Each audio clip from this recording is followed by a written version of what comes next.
नमस्कार बच्चों, पिछले वीडियो सेशन में हमने अध्याय नंबर 5 प्राथमिक क्रियाओं के बारे में, जिसमें जो मुख्य टॉपिक थे आखेट करना और भोजन संग्रहण करने के बारे में अच्छे से समझा। आज के इस वीडियो सेशन में हमें दूसरा जो टॉपिक है पशुचारण, उसके बारे में अध्ययन करेंगे। पशुचारण किसे कहते हैं ये देखना है। तो पशुचारण की किसे कहते हैं? पशुचारण के अंतर्गत पशुओं को पालतू बनाकर उन्हें चराना पशुचारण है, वो कहलाता है। ये परिभाषा है पशुचारण की कि पशुओं को पालतू बनाकर उन्हें चराना पशुपालन है, वो कहलाता है। इसके बाद पशुचारण है वो कितने प्रकार के? पशुचारण मुख्य रूप से दो प्रकार के, जिसमें पहला है चलवासी पशुचारण, जिसके अंतर पहला दिया गया है चलवासी पशुचारण। दूसरा है वाणिज्य पशुधन पालन। ये पशुचारण के दो प्रकार हैं। या पशुचारण को कितने भागों में बांटा गया, इस प्रकार के प्रश्न हैं वो बोर्ड की परीक्षा के अंदर पूछे जाते हैं कि पशुचारण को कितने भागों में विभाजित है वो किया गया है। मुख्य रूप से पशुचारण को दो भागों में विभाजित किया गया है, जिसमें पहला है चलवासी पशुचारण, दूसरा वाणिज्य पशुधन पालन। ये मुख्य रूप से दो प्रकार के हैं।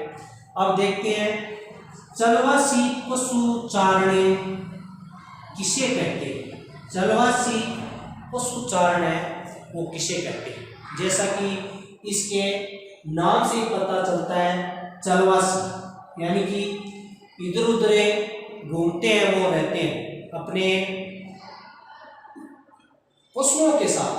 तो चलवासी पशुचारण की परिभाषा या क्या है?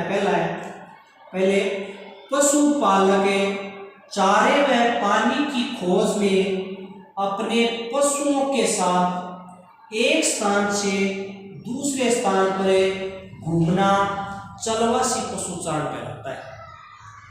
चलवासी पशुचारण किसे कहते हैं? पशुपालक जो पशुओं को पालने वाला या चराने वाला है, वो चारे व पानी की तलाश में या चारे व पानी की खोज में अपने पशुओं के साथ एक स्थान से दूसरे स्थान पर घूमना चलवासी पशुचारण वो कहलाता है। ये चलवासी पशुचारण का उद्देश्य क्या है? ये केवल जीवन निर्वाह का एक व्यवसाय है, जीवन यापन करने का या जीवन निर्वाह का व्यवसाय। इसमें पशुपालक है वो अपने जीवन यापन करने के लिए पशुओं को पालतू बनाता है और चराता है। अपना जीवन, उसके जीवन से जुड़ी विभिन्न आवश्यकताएं वो इन पशुओं से उनकी पूरी हो जाती है।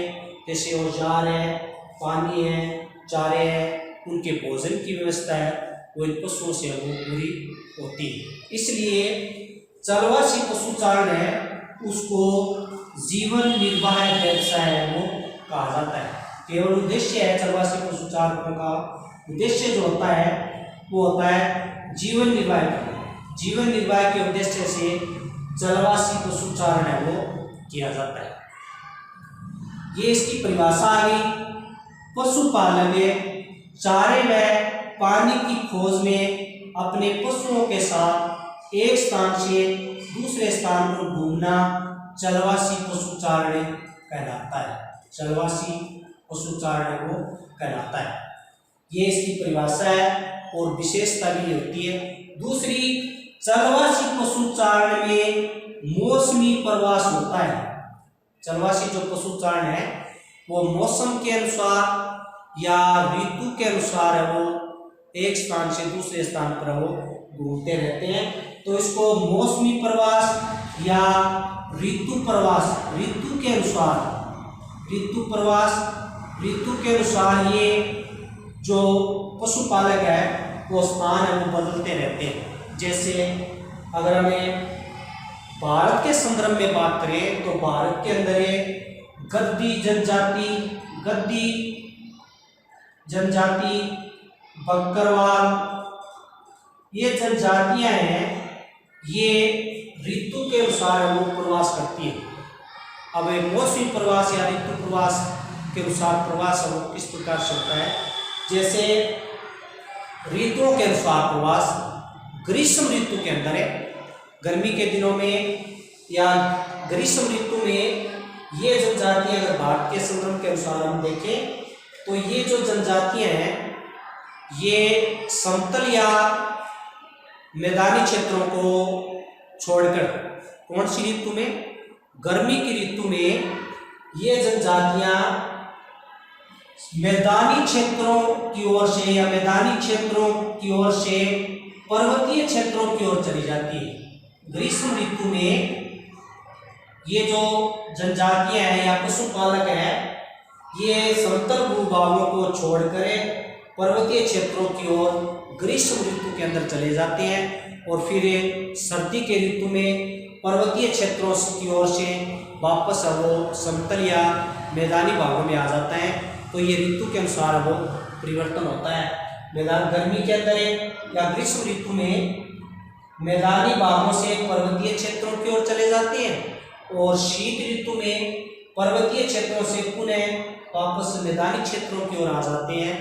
उसको मौसमी प्रवास या ऋतु प्रवास कहते हैं। ये ऋतु के अनुसार इनमें प्रवास हम करते हैं। अपने पशुओं के साथ चारे व पानी की तलाश में ये जो पशुपालक है, जलवासी पशुपालक है, ये ऋतु के अनुसार गर्मी में समतल भाग को छोड़कर पर्वतीय क्षेत्रों की ओर चले जाते हैं और जैसे ही शीतकाल या शीत ऋतु शुरू होती है ये पर्वतीय क्षेत्रों से वापस मैदानी क्षेत्रों की ओर या समतल क्षेत्रों की ओर आ जाते हैं। तो चलवासी पशुचारण की दूसरी विशेषता क्या है? इसमें मौसमी प्रवास है वो होता है। पहली विशेषता चलवासी पशुचारण की, इसमें पशुपालक चारे व पानी की खोज में अपने पशुओं के साथ एक स्थान से दूसरे स्थान पर घूमना चलवासी पशुचारण कहलाता है। दूसरी विशेषता चलवासी पशुचारण की, ये लोग या चलवासी पशुचारण के अंदर मौसमी प्रवास या ऋतु प्रवास वो होता है। ये मौसम के अनुसार या ऋतु के अनुसार वो प्रवास करते हैं। तीसरी विशेषता क्या है चलवासी पशुचारण की? प्रश्न भी बोर्ड परीक्षा की दृष्टि से बनता है कि चलवासी पशुचारण की प्रमुख विशेषताओं का वर्णन कीजिए या चलवासी पशुचारण या वाणिज्य पशुपालन की विशेषताओं में अंतर स्पष्ट कीजिए। इस प्रकार के बोर्ड परीक्षाओं की दृष्टि से भी ये महत्वपूर्ण प्रश्न है वो बनते हैं। तो तीसरी चलवासी पशुचारण की हमें तीसरी विशेषता देखते हैं। तीसरी विशेषता क्या है चलवासी पशुचारण की? प्राकृतिक रूप से पशुओं को पाले जाते हैं। जहाँ पर जिस प्रकार की जलवायु होती है उसी के अनुसार वो पशुओं का पालन वो किया जाता है। प्राकृतिक रूप से जो पशु मिलते हैं उनको उन्हीं का पालन करते हैं। 4 नंबर विशेषता, इसमें विशेष देखभाल नहीं होती। पशुओं की किसी प्रकार से वैज्ञानिक ढंग से देखभाल वो नहीं होती, प्राकृतिक रूप से पाले जाते हैं और किसी भी प्रकार की विशेष देखभाल या उनका रख रखाव वो सही तरीके से वो नहीं होता है चलवासी पशुचारण में। फिर है अगली विशेषता चलवासी पशुचारण की, एक समय में विभिन्न पशु रखे जाते हैं। एक समय में अनेक प्रकार के पशुओं का पालन है वो किया जाता है। जैसे देखते हैं उदाहरण के तौर पर उष्णकटिबंधीय क्षेत्रों में गाय और बैल इन पशुओं का पालन है वो किया जाता है। जलवासी पशु चारण में उष्णकटिबंधीय जो क्षेत्र है उनमें गाय और बैल इस प्रकार के पशुओं को पाला जाता है। ये हो गए प्रमुख पशु। जलवासी पशु चारण में प्रमुख रूप से किन पशुओं का पालन है वो किया जाता है? तो बात करें हमें उष्ण कटिबंधीय जो क्षेत्र है वहाँ पर किस प्रकार के पशुओं का पालन होता है? गाय और बैल ये उष्ण कटिबंधीय क्षेत्रों में जलवासी पशु चारण के अंदर पशुओं का पालन है वो किया जाता है। दूसरी सारा व थार मरुस्थल में, सारा अफ्रीका के सारा मरुस्थल और ये थार जो मरुस्थल है यहाँ पर किस प्रकार के पशुओं का पालन किया जाता है? भेड़, बकरी और ऊंट इस प्रकार के पशुओं का पालन जलवासी पशु चारण के अंतर्गत है। सारा व थार के मरुस्थलीय क्षेत्रों में किस प्रकार के पशुओं का पालन है वो किया जाता है? इसमें भेड़, बकरी और ऊंट इस प्रकार के पशुओं का पालन है वो किया जाता है। तीसरी पर्वतीय क्षेत्रों में किस प्रकार के पशुओं का पालन किया जाता है? कौन कौन से पशुओं को पाले जाते हैं पर्वतीय क्षेत्रों में? जलवासी पशु चारण के अंतर्गत पर्वतीय क्षेत्रों में कौन से पशुओं का पालन वो किया जाता है? किस प्रकार के पशु वो पाले जाते हैं? तो इसके अंतर्गत पर्वतीय क्षेत्रों में याक, लामा और रेडियर इस प्रकार के पशुओं का पालन है वो जलवासी पशु चारण के अंतर्गत वो किया जाता है। अब दूसरा देखते हैं वाणिज्य पशुधन पालन। वाणिज्य यानी कि उद्देश्य क्या हो गया? व्यापार करना। उद्देश्य है इनका व्यापार या वाणिज्य के उद्देश्य से इस प्रकार के पशुओं का पालन है वो किया जाता है। उद्देश्य हो गया या तो व्यापार करना या वाणिज्य की दृष्टि से पशुओं का पालन है वो किया जाता है। ये तो थी विशेषता जलवासी पशु चारण की। और विशेषता पढ़ रहे हैं वाणिज्य पशुधन पालन। इसमें उद्देश्य क्या होता है? जलवासी में तो उद्देश्य था केवल जीवन यापन करने के लिए, जीवन निर्वाह करने का उद्देश्य है वो था इसके अंदर। लेकिन जैसा ही वाणिज्य पशुधन पालन दूसरा पढ़ते हैं उसके अंदर उद्देश्य वो होता है व्यापार करना। व्यापार करने के उद्देश्य से वाणिज्य पशुधन पालन है वो किया जाता है। तो पहली विशेषता तो ये होगी कि व्यापार पर आधारित व्यवस्थित व पूंजी प्रधान व्यवसाय। व्यापार का उद्देश्य है वो व्यापार करना है तो व्यापार पर आधारित हो गया। पूंजी प्रधान है, इनमें पूंजी भी ज्यादा लगती है। इसके अंदर पूंजी वो नहीं लगती, केवल पशुओं को पालने में और खरीदने में पूंजी लगती है। लेकिन ये व्यापार के उद्देश्य से किया जाता है तो पूंजी है वो ज्यादा लगी। पहली विशेषता ये होगी वाणिज्य पशुपालन की, व्यापार पर आधारित व्यवस्थित व पूंजी प्रदान है। दूसरा विशेषता एक निश्चित स्थान पर विशाल बड़े फार्म बनाकर इन पशुओं को रखा जाता है या पाला जाता है।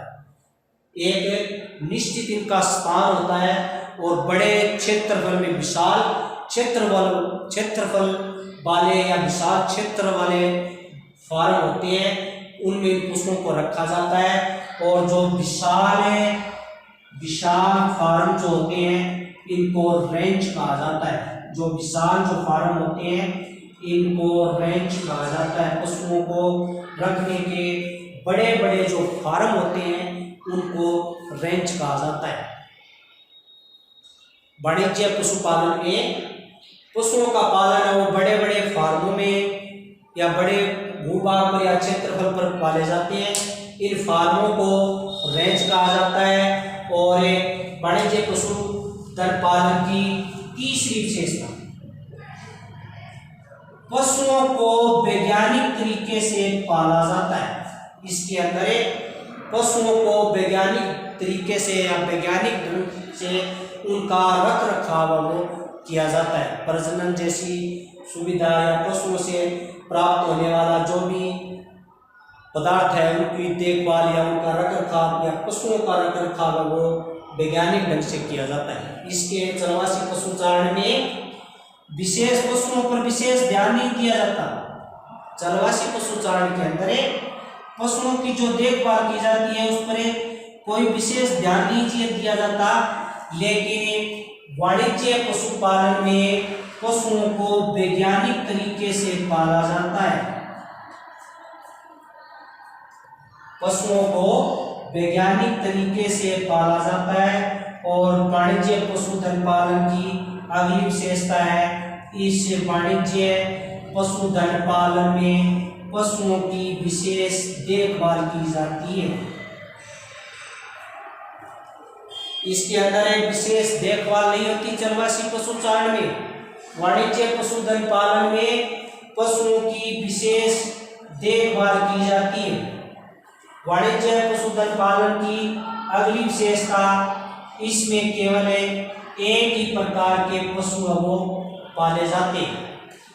इसमें विविध पशु, अनेक प्रकार के पशु पाले जाते हैं चरवासी पशुचारण में, लेकिन वाणिज्य पशुपालन में एक ही प्रकार के पशु वो पाले जाते हैं। और पशु कौन से होते हैं प्रमुख रूप से, ये भी विशेषता के अंतर्गत शामिल हो गया। प्रमुख पशु, वाणिज्य पशुधन पालन के प्रमुख पशुओं का पालन या किन किन पशुओं का पालन है वो किया जाता है। इसके अंदर गाय, बैल, भेड़, बकरी, इन सभी पशुओं का पालन है वो किया जाता है और एक ही प्रकार के पशुओं का पालन होता है। इसमें चरवासी पशुचारण में विभिन्न प्रकार के पशुओं को रखा जाता है, विभिन्न प्रकार के पशुओं का पालन होता है, लेकिन वाणिज्य पशुधन पालन में एक ही प्रकार के पशुओं का पालन होता है, जिसमें गाय हो सकती है, बैल, भेड़, बकरी, ये सभी प्रकार के पशुओं को इसके अंतर्गत आ जाते हैं। और लास्ट विशेषता, इनसे प्राप्त, किनसे, पशुओं से प्राप्त मांस, पशुओं के मांस, उनकी खाल, ऊन, इन सभी को वैज्ञानिक ढंग से, वैज्ञानिक तरीके से डिब्बों में बंद करके विश्व के बाजार में निर्यात किया जाता है। या पशुओं से प्राप्त मांस, खाल और ऊन को विश्व के बाजार में निर्यात किया जाता है डब्बाबंद, जिसमें मांस है वो जल्दी खराब न हो, उनको एक डिब्बे के अंदर बंद करके विश्व के बाजार के अंदर निर्यात है वो किया जाता है। निर्यात किया जाता है, उद्देश्य ही व्यापार करना है। तो पशुओं से प्राप्त जो भी प्राप्त होता है, मांस है, खाल है, ऊन है, दूध है, ये सभी जो पशुओं से प्राप्त होते हैं उनको निर्यात करने के उद्देश्य से या व्यापार करने के उद्देश्य से किया जाएगी। तो वाणिज्य पशुपालन है वो व्यापारिक पशुपालन है, तो व्यापार उद्देश्य वो व्यापार करना है। तो व्यापार करना है तो विश्व के जितने भी बाजार है वहाँ पर इनको निर्यात तो किया जाएगा। जो पशुओं से जो प्राप्त हो रहा है, मांस प्राप्त हो रहा है, खाल प्राप्त हो रही है, ऊन प्राप्त हो रही है, दूध प्राप्त हो रहा है, उन सभी को विश्व के बड़े बाजारों में निर्यात करने के उद्देश्य से वो बेचा जाता है। तो ये तो होगी इनकी विशेषता, चरवासी पशुचारण की विशेषता और वाणिज्य पशुपालन की विशेषता। बोर्ड की परीक्षा की दृष्टि से भी ये महत्वपूर्ण प्रश्न बन जाता है कि पशुचारण को कितने भागों में विभाजित किया गया है, चरवासी पशुचारण, वाणिज्य पशुधन पालन। फिर इनकी विशेषता है कि चरवासी पशुचारण की विशेषताएं कौन कौन सी है। तो पहला तो उद्देश्य जीवन निर्वाह के लिए किया जाता है। फिर इनकी विशेषताएं आ गई 2, 3, 4, 5 विशेषता लिख दो और किन किन पशुओं का पालन है वो किया जाता है। फिर ये वाणिज्य पशुधन पालन की विशेषता आ गई कि ये व्यापार पर आधारित व्यवसाय है और पूंजी प्रदान है। इसमें बड़े या विशाल क्षेत्र में पशुओं को पाला जाता है और बड़े बड़े जो फार्म होते हैं उनको रेंज कहा जाता है। पशुओं को वैज्ञानिक तरीके से वो पाला जाता है, जितने भी प्रकार के पशु हैं उनको वैज्ञानिक तरीके से वो पाला जाता है। विशेष पशुओं की देखभाल पर विशेष ध्यान दिया जाता है।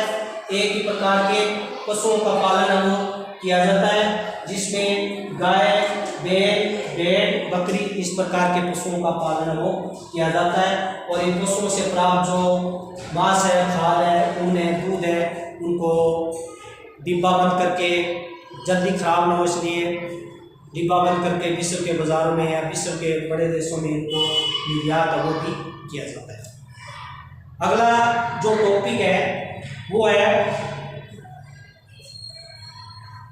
चलवासी पशुचारण के प्रमुख क्षेत्र कौन कौन से।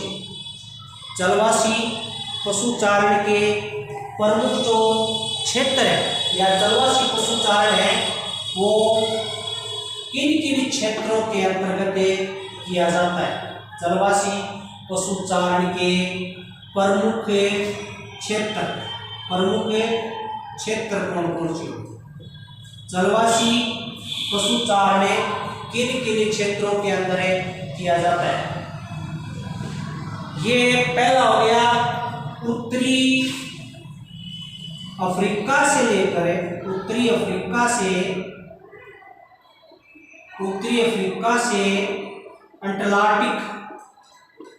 अंटार्कटिक तट तक चलवासी पशुचारण वो किया जाता है। पहला क्षेत्र आ गया, 1 नंबर क्षेत्र है चलवासी पशुचारण के प्रमुख क्षेत्रों में। तो पहला क्षेत्र है उत्तरी अफ्रीका से लेकर अंटार्कटिक तट तक चलवासी पशुचारण है वो किया जाता है। दूसरा है मध्य चीन से लेकर मंगोलिया तक। दूसरा जो क्षेत्र है वो मध्य चीन से मंगोलिया तक का जो क्षेत्र है वहाँ पर चलवासी पशुचारण है वो किया जाता है। मध्य चीन से मंगोलिया तक जो क्षेत्र है वहाँ पर चलवासी पशुचारण किया जाता है। दक्षिण अफ्रीका से लेकर मेडागास्कर जो द्वीप है, तीसरा चलवासी पशुचारण के प्रमुख क्षेत्रों में दक्षिणी अफ्रीका से लेकर मेडागास्कर द्वीप चलवासी पशुचारण वो किया जाता है। ये तो हो गए चलवासी पशुचारण के प्रमुख क्षेत्र। पहला उत्तरी अफ्रीका से अटलांटिक तट तक, दूसरा मध्य चीन से लेकर मंगोलिया तक चलवासी पशुचारण किया जाता है, तीसरा दक्षिण अफ्रीका से मेडागास्कर तक चलवासी पशुचारण वो किया जाता है। फिर ये देखते हैं वाणिज्य पशुधन पालन के प्रमुख क्षेत्र।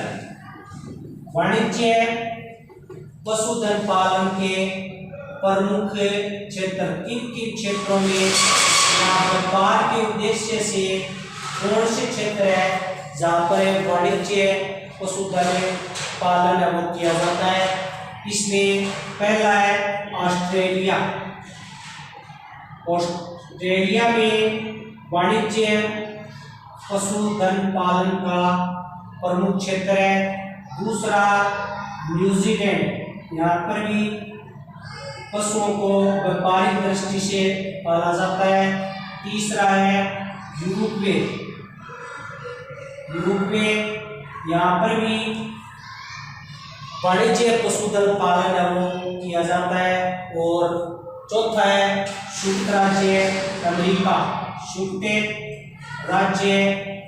अमेरिका। ये वाणिज्य पशुधन पालन के प्रमुख क्षेत्र आ गए।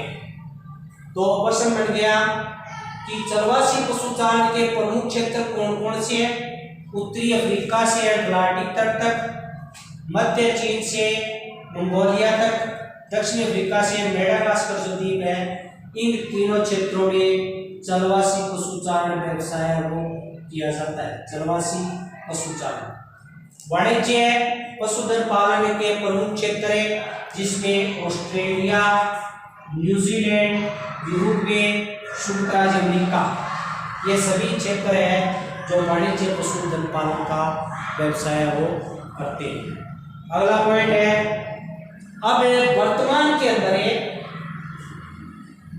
चलवासी पशु जो चारण है उनकी संख्या वो दिन प्रतिदिन कम होती जा रही है।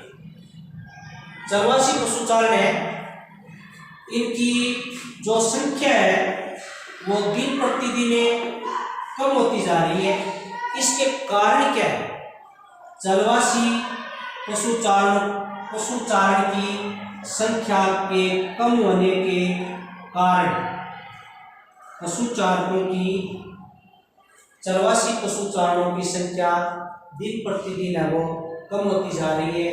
इसके कारण क्या है? पहला कारण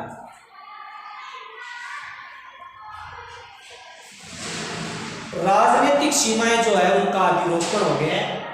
पहला जो कारण है राजनीति के जो सीमाएं हैं, सीमाओं का अधिरोपण होने के कारण इनकी संख्या वो लगातार कम होती जा रही है। चलवासी पशुचारण की संख्या है उसके कम होने के कारण क्या है? पहला कारण राजनीतिक जो सीमाएं हैं अपने अपने क्षेत्र की उनका विलोपन हो गया है। दूसरा कारण है चारागाह जो के चलवासी पशुचारण के जो चराने के जो क्षेत्र थे, जो चारागाह थे, चारागाह क्षेत्रों पर नई बस्तियों का निर्माण होने लगा है। तो चारागाह जो क्षेत्र है, चारागाह है क्षेत्रों में पशुओं को चराने के जो चारागाह या जो क्षेत्र होते हैं उनकी संख्या वो लगातार कम होती जा रही है। चारागाह के क्षेत्रों में कमी आने के कारण या कमी किस प्रकार से आ रही है कि चारागाह जो क्षेत्र है वहाँ पर जनसंख्या बढ़ने के कारण उन चारागाह क्षेत्रों में नई बस्तियों का निर्माण है वो शुरू हो गया है या नई बस्तियां हैं वो बढ़ाई जा रही है, उनका निर्माण है वो हो रहा है। तो चारागाह क्षेत्रों में नई बस्तियों के निर्माण के कारण, नई बस्तियों का निर्माण, इनके चराने के जो स्थान होते हैं या चलवासी पशुचारण में पशुओं के जो चारागाह थे, उन चारागाह क्षेत्रों में कई देश है वो अपने अपने क्षेत्र में नई बस्तियों का निर्माण कर रहे हैं, जिसके कारण के चारागाह क्षेत्रों में कमी आ गई है।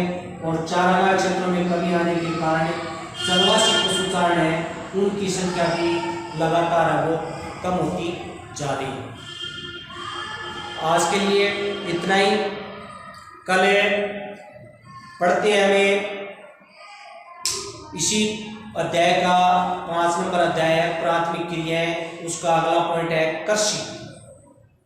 पहला आपने पढ़ लिया प्राथमिक क्रियाओं में आखेट करना हो गया, दूसरा